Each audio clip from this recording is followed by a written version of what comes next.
In today's video, I'm going to teach you how to delete files from Supabase Storage. Quick tutorial 2026. First, open your browser and head over to supabase.com.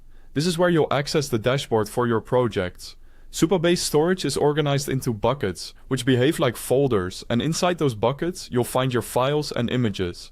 Next, log into your Supabase account. Use your usual credentials or single sign-on if your organization has that enabled. Once you're in, you'll land on the main workspace. On the homepage, choose the organization that contains the project you want to manage.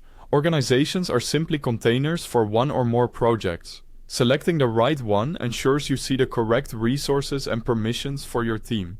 Open your existing project from the project list. You can always create a new project if you're just testing things out, but for deleting files, you'll typically work inside an existing environment.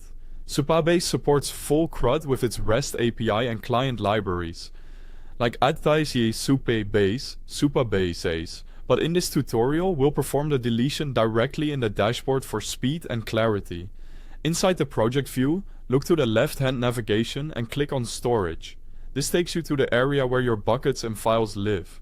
In Storage, go to the Manage section and select Files.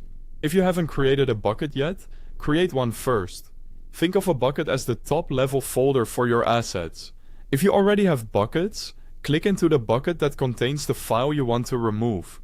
Keep in mind that bucket policies, such as public or private access, don't change how you delete a file, but they do affect who can access it before deletion.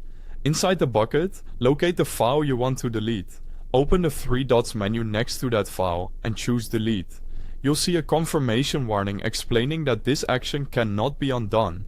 Read it carefully, since deleting a file will break any links or references to it in your app or database.